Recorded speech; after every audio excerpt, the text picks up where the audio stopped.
This is the Lync app on the computer. So if at any time you have questions, you can click over here at the bottom, on the bottom left. You can click on the, this is for text chat, and you can type in a question. You can unmute your phone or your microphone from here, as well as adjust some of the audio settings. If you really feel the need for us to see your happy live face, feel free to turn on the video. And this button here, while I'm presenting, will turn on the presentation mode, and it lets you switch back and forth between which screens I'm showing or which applications I'm showing. And then this is the people button, shows you different the people that are in it, as well as when you're recording, these little buttons come up for record, pause, and stop. All right. So we will go back. As I click on the presentation button, as you can see, I can present all of my monitors. My primary, I have two monitors going right now. So the screen that you're seeing right now, go back to the screen that has the presentation on it, or I can pick from a specific program or a PowerPoint. One of my favorites, and we've all played around with this, the whiteboard, where I can actually give other people control. And this is great in, say, math. I start up I write a equation on the whiteboard, and then I give somebody else control over it, and they don't have to be in the classroom in order to do this. Or I can send out a nice poll, which I'll do later on. So let me go back, and I will kick off the presentation. All right, so slight intro to Windows 8. Windows 8 is Microsoft's newest operating system. The operating system is just kind of basic understanding is everything that you experience with the computer. It's how you communicate with the machine. It's what translates your actions and your wants into the ones and zeros that the computer will understand. Windows 8 it changed everything dramatically. Now, so why the change? With the advancement of tablets on the market, as well as mobile devices, but still a number of desktops out there, they had to come up with something that would meet everyone's needs. It does not really make sense to have here's my experience on a mobile device, here's my experience on my tablet, and here's my experience on my laptop, and it doesn't make sense to change the user's experience. Rather, keep that all that single feel across all your devices. And so that's kind of why they did this. Why do I need a tablet and a laptop? Why can't I have just one device to meet all those needs? And why does my experience going from my iPad to my laptop have to be different? It doesn't anymore. It's one device to do it all instead of having to have all these different devices. So you can run things like Netflix on an app rather than having to go to the website or have your Kindle app running, as well as switch back and forth to your desktop apps like Office, for the musicians, the Smart Music, Mixcraft, and others. Terms have changed slightly. You have charms which pop up on the right side of the screen. You also have apps rather than just applications. Hotkeys. These are terms, just like when you press Control V and Control C to copy and paste. There are a bunch of new hotkeys, especially if you're on a laptop that doesn't have a touch screen. Live tiles. This is my home screen or the start menu, and these tiles change depending. For example, the weather tile is going to change for current weather in my area. I have news that's trending over here, sports news coming in, pictures feeding in from my SkyDrive, email. Can All you of these. delete those tiles? I'm sorry. Can you Yeah. delete those tiles? Oh, absolutely. If Okay. you right click on it, you can unpin it from the start, which removes it Mhm. from your start menu, or you can also turn the live off, so that it's just I just turned the live tile off on my mail app, and so it's just showing me an envelope. Let's see what else we got. The desktop, just like with Windows 7. Here's my desktop. I've got the taskbar at the bottom. Time is still over here in the bottom right. Uh, the only thing that's really different on the desktop is there's no more start button down here at the bottom. And this really irritated a lot of people, and I've yet to figure out why. Because there is a start button on your keyboard, the Windows button, and if I put the mouse down there, the start button comes up. So there's a little Well, change, but not. there's a big change. Wow. It's not that bad. Yeah, it does take a little getting used to, but and then like I said, the start menu, which has three different names. You'll hear it called the Metro interface, is what it was called during the beta, and the modern user interface. It's a start menu. That's all it is. And then you can pin things, apps and applications, to the start menu or the taskbar, which basically puts it down there for you. So think of it as two devices in one.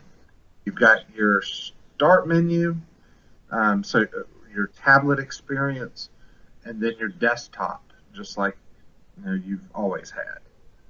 All right. So you can run your apps, and then you can get back to work when you need to. So the modern menu, or the start menu, it replaced the old start button. It's much easier to organize, much easier to customize. So, for example, on mine, uh, I've organized all of mine here: my people, the games, system apps, books apps, markets, social, entertain. I've organized these by grouping my apps together. It's very, very easy to organize, because if you've ever worked on a mobile device, you can get disorganized quite quickly, because you just start downloading app after app after app, and if you don't keep it organized, trying to remember where you put those apps can be very frustrating. Uh, Brian, I have a question. sure thing.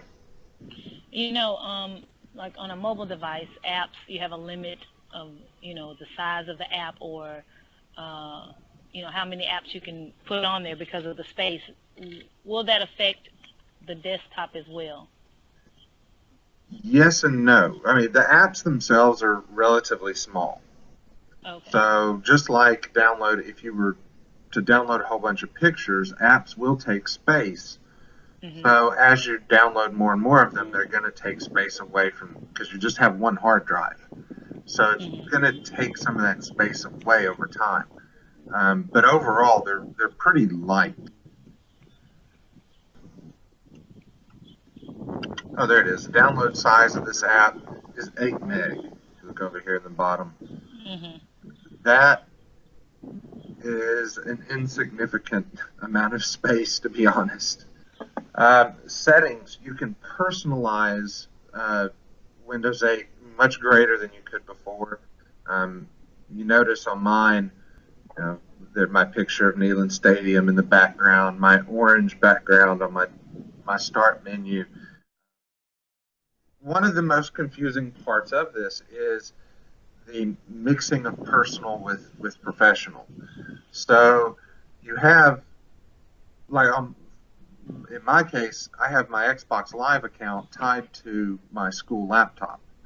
So in the background, if I were to go to the Games app, it's pulling games from my Xbox. It's also pulling in, there's my brother, there's There's Bryn, there's Kara, there's me. So it's mixing my personal and professional accounts. You need to have that live account. Doesn't have to be an Xbox account, but a live account in order to download apps. Kind of like if you have an iPhone, you need an Apple ID. If you have an Android phone, you need to have that Google ID in order to be able to download apps. But you're kind of, like I said, blending those two worlds and mixing personal and professional. And it might get a little confusing sometimes. If you think of it this way, your Office 365 account gives you everything you need for school. Your email, access to Lync, when we get SharePoint up and running, SharePoint and SkyDrive Pro. And then you have, on the other hand, things like your optional SkyDrive, Smart Glass, which is a really cool app that works with the Xbox, games, downloading apps, things like that. All of that's done through a personal account. Searching in Windows 8, this is, if nothing else, probably the most important thing for you to learn is how to search. Search is more than just finding an application. It's looking for settings. It's looking for files. It's looking inside. See down here, these are the different apps I have installed. It's going to look inside those apps. So let's say I'm needing, if I just type in Lenovo, it's going to bring up the apps that I have installed, the settings app or the quick launch application. Settings are going to bring me into some of those settings for the computer. And then the files are looking inside files, whether it's a picture, a spreadsheet, a PDF, a Word document, whatever. It's going to look inside. It's either going to look at the title or even inside that document to find that word. So this one here, which is titled School-Owned Computers, doesn't have Lenovo in the title. It says it inside the document itself. And then, of course, it breaks it down. You can look at everything. You can look at just documents, pictures, and so forth. Learning to search is going to be key to navigating through your computer. And then there's the hotkeys. Microsoft took what they call the touch-first approach to Windows 8, meaning they think everything's going to move to a touch screen in the next 5 years. But the truth is, it's not. Most of us don't have touch screens. And most desktops, currently right now, touch screens are so expensive that it's not realistic to expect everyone to have them. So you can use Windows 8 in the same way you'd use a desktop without touch, but the hotkeys are what make you actually able to use it much easier. The thing you need to learn first and foremost, that Windows button is your friend. That is where you go to do everything. You press that. It's the new start button, where you used to go to the start button to find all your applications or get to my documents. The Windows button is what does that.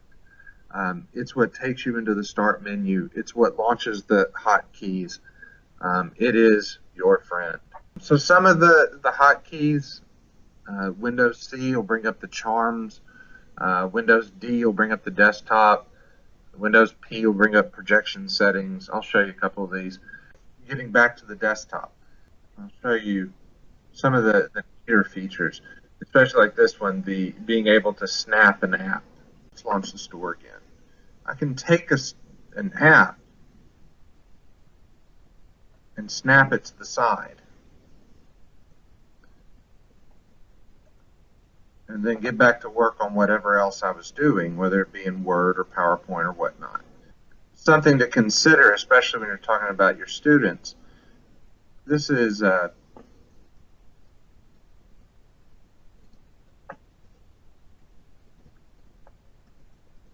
this may be something you need to look at. Having a game snapped on the side while I'm supposed to be paying attention in class,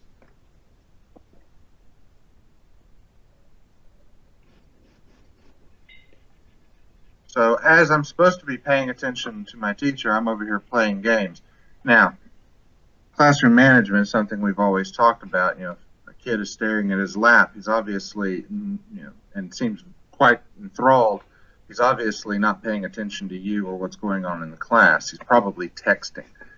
Just like years ago, if a kid was writing frantically when they were supposed to be listening, there's a good chance he's over there writing a note, or she's over there writing a note to someone and not paying attention to what's supposed to be happening. We'll bring up Lync again.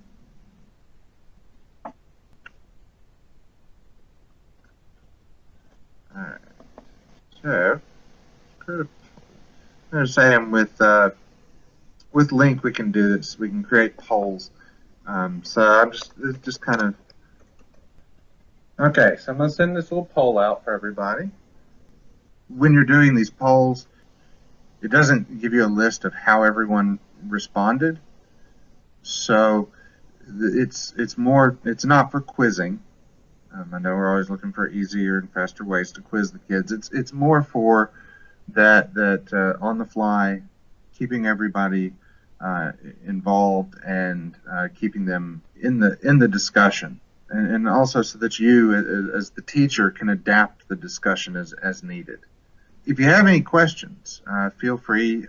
You can unmute yourself or just type your questions in over on the text chat. Teachers who have computers that are not does not have Windows 8 on there, how can they get it?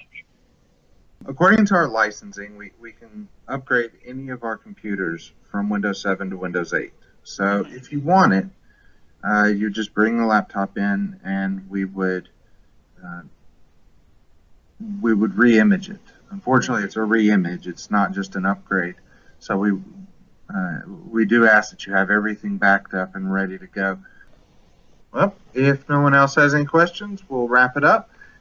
You can email me if you have any specific topics you'd like for us to cover, as well as if you have any other questions about the presentation. I'm also here all summer.